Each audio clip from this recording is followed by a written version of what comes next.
آج ہم گفتگو کریں گے وسوسے کا۔ وسوسہ کے لغوی معنی نرم آواز کے، لیکن اصطلاح میں برے خیالات اور بری فکر کو وسوسہ کہتے ہیں۔ صحیح بات ہے، انسان خیالات آتے ہیں، کچھ خیالات اچھے ہوتے ہیں، کچھ خیالات برے ہوتے ہیں، لیکن برے خیالات ہوں تو وہ وسوسہ ہوتا ہے، لیکن اسی کے ساتھ اچھے خیالات بھی ہوتے ہیں، اس کو وسوسہ نہیں کہیں گے، اس کو الہام کہیں گے۔ اس کو کیا کہیں گے؟ الہام۔ اور یہ اللہ تبارک و تعالیٰ کی نعمت ہوتی ہے۔ وسوسہ جو ہے یہ شیطان کی طرف سے آتا ہے، کیونکہ اس میں برے خیالات ہوتے ہیں۔ سیدنا ابو ہریرہ رضی اللہ تعالیٰ عنہ اس روایت کو نقل فرماتے ہیں، بخاری مسلم کی متفق علیہ روایت ہے۔ آقا علیہ الصلوۃ والسلام نے ارشاد فرمایا ان اللہ تجاوز عن امتی ما وسوست به صدورها ما لم تعمل به او تتکلم۔ آقا علیہ الصلوۃ والسلام نے ارشاد فرمایا یقیناً اللہ تبارک و تعالیٰ نے میری امت سے ان کے دلی خطرات، یعنی جو دل میں وسوسے پیدا ہوتے ہیں، ان کو رب تعالیٰ نے درگزر فرما دیا ہے، جب تک اس کام کا وہ پکا ارادہ کر کے وہ کام کر نہ لے۔ حضور شاہ فرماتے ہیں کہ اللہ تبارک و تعالیٰ نے میری امت کے ان دلی خیالات کو، ان وسوسوں کو رب تعالیٰ نے جو ہے وہ درگزر فرمایا ہے، جب تک اس پر کام نہ کر لے یا کلام نہ کر لے۔ تو برے خیالات اور برا ارادہ یہ دونوں ڈفرنٹ ہیں۔ برے ارادے پر پکڑ ہے، وہ ارادہ کر رہا ہے، پکا پختہ ارادہ کر رہا ہے کہ میں نے یہ برا کام کرنا ہے، اب جب برا ارادہ کر لیا تو اب اس کی پکڑ ہے۔ جیسا کہ شیخ عبدالحق منصدی رحمۃ اللہ تعالی علیہ آپ فرماتے ہیں کہ جو برا خیال دل میں اچانک آ جاتا ہے، برا خیال اچانک دل میں آیا، اس کو حاجز کہتے ہیں۔ کیا کہتے ہیں؟ حاجز کہتے ہیں۔ اور یہ آنی فانی ہوتا ہے، یعنی آیا اور چلا گیا۔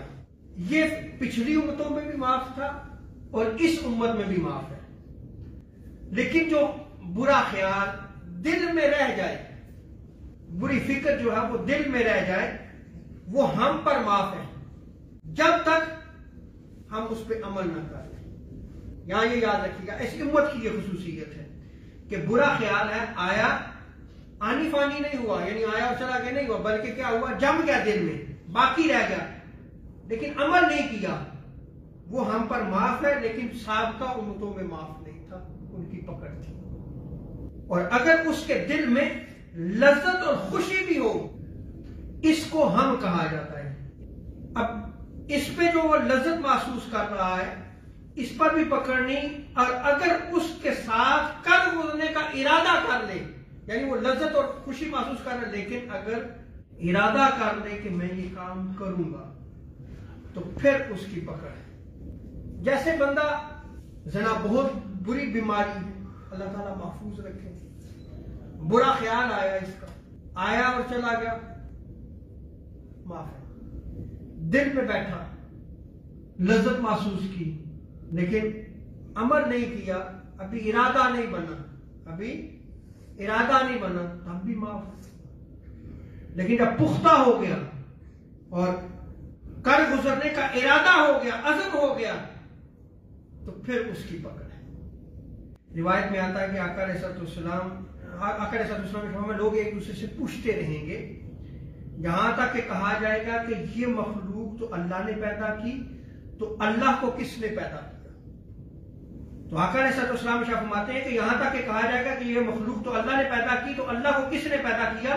تو جو ان میں سے کچھ پائے وہ کہے اللہ اور اس کے رسول پر میں ایمان لایا، اللہ اور اس کے رسول کی تعلیمات پہ ایمان لایا، یعنی وہ اپنے آپ کو روک لے، اس سے اگلے سوال پہ نہ جائے۔ بعض دفعہ انسان بیٹھا ہوتا ہے اور بیٹھے بیٹھے سوچتا ہے کہ ہمیں پیدا کرنے والا اللہ ہے، اللہ نے ہمیں پیدا کیا ہے، ہر چیز کا خالق ہے، تو پھر اللہ کو کس نے پیدا کیا؟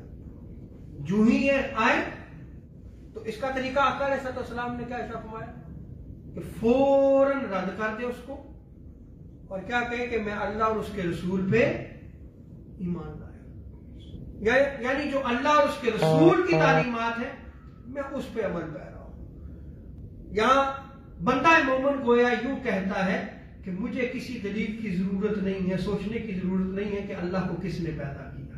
ہاں اللہ نے ہر ایک کو پیدا کیا، اللہ خالق ہے، وہ مالک ہے۔ میں بغیر دلیل کے جو ہے وہ اللہ اور اس کے رسول پر ایمان لاتے ہوئے مانتا ہوں کہ اللہ ہی خالق ہے، بس یہاں پہ سب ہے۔ اور حضرت انس رضی اللہ تعالی عنہ فرماتے ہیں کہ آقا علیہ السلام نے ارشاد فرمایا کہ شیطان انسان کے خون کے ٹھکانوں پر گردش کرتا ہے۔ شیطان جو ہے اس نے قسم جو کھائی تھی کہ میں باری تعالیٰ تیرے بندوں کو تیری راہ سے ہٹاؤں گا۔ اور ایک اور روایت میں آتا ہے کہ سیدنا ابو ہریرہ فرماتے ہیں کہ آقا علیہ السلام نے ارشاد فرمایا کہ کوئی آدمی ایسا نہیں جسے پیدائش کے وقت شیطان نہ چھوتا ہو، یعنی شیطان جو ہے وہ اسے ٹچ کرتا ہے۔ اور حضور شاہ فرماتے ہیں کہ وہ بچہ شیطان کے چھونے کی وجہ سے چیختا ہے۔ اب ان روایات کو جو میں نے آپ کے سامنے بیان کی ہیں، اس کا مقصد یہ ہے کہ شیطان جو ہے وہ برے خیالات انسان کے دل میں پیدا کرتا ہے۔ وہ جو بری فکر ہے اس کو وسوسہ کہتے ہیں، اور یہ انسان کی پیدائش سے سلسلہ شروع ہو جاتا ہے، اور کب تک ہے؟ جب تک اس کی موت واقع نہیں ہوتی۔ شیطان جو ہے وہ معاف نہیں کرے گا۔ اب انسان کے دل میں برے خیالات آتے ہیں، انسان جو ہے وہ سوچ ہے، اس کی فکر ہے، برے خیالات کی طرف آ رہا ہے، اس کے برے خیال آ رہے ہیں۔ اب کیا ان کا آنا جو ہے شریعت ہمیں کیا رہنمائی دیتی ہے؟ سنن ابو داؤد کی روایت میں آتا ہے، ابن عباس رضی اللہ تعالی عنہ اس روایت کو لے کر فرماتے ہیں کہ آقا علیہ السلام کی خدمت میں ایک شخص آیا اور بولا کہ میں اپنے دل میں ایسے خیالات محسوس کرتا ہوں کہ وہ بولنے سے، اگر میں انہیں بولوں اپنے منہ پہ لے آؤں، اپنی زبان پہ لے آؤں، تو وہ بولنے سے جل کر کولا ہو جانا مجھے زیادہ پسند ہے۔ یعنی میں جل کے راکھ ہو جاؤں، کوئلہ بن جاؤں، لیکن وہ برے خیالات میں اپنی زبان پہ نہ لاؤں۔ اس قدر برے خیالات یا رسول اللہ مجھے آتے ہیں۔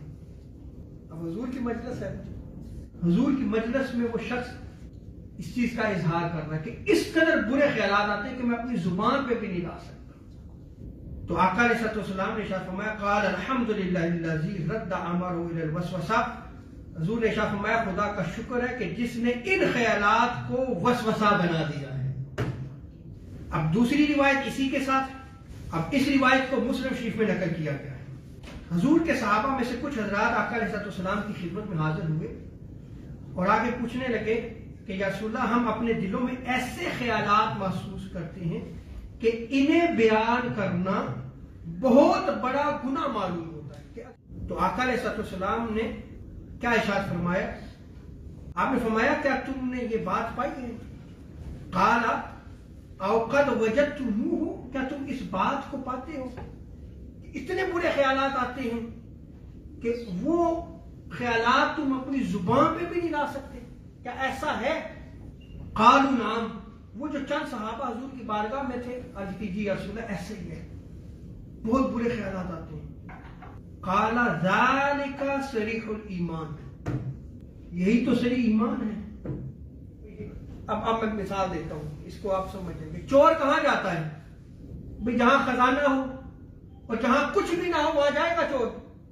تو وہ جو برے خیالات آ رہے ہیں شیطان کی طرف سے آ رہے ہیں۔ اب شیطان کیوں آ رہا ہے؟ شیطان اسی لیے آ رہا ہے کہ وہ تو تمہارے ایمان کو سلب کرنا چاہتا ہے۔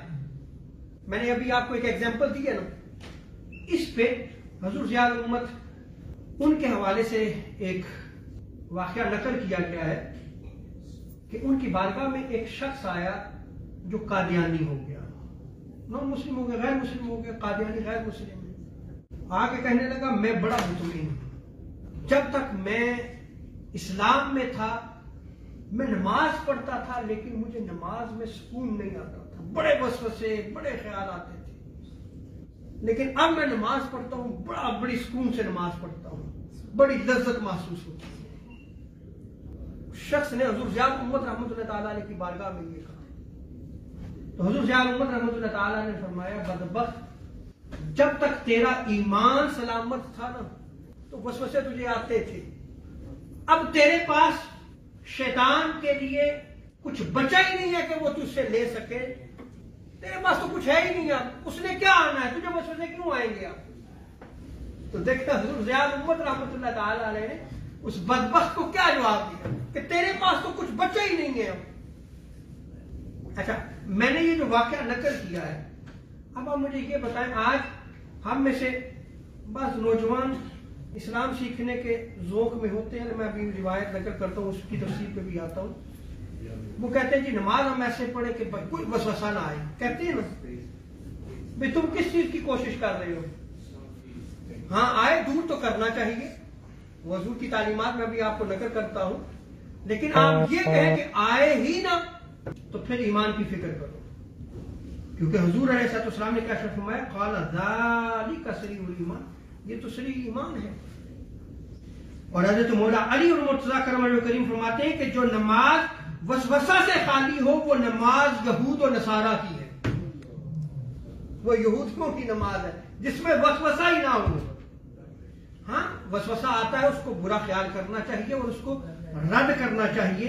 उसका एक तरीका जो अहादीस मुबारका में बयान किया गया है वो ये है कि जो ही ख्याल आए छोड़ दे उसको। यह हदीस मुबारका में एक लेसन आया है। अब मैं आता हूं उस रिवायत पे कि नमाज में, ये नमाज का भी जो है वो शुरू है कि नमाज में अगर जो है वो वसवसा आए तो फिर क्या करना चाहिए।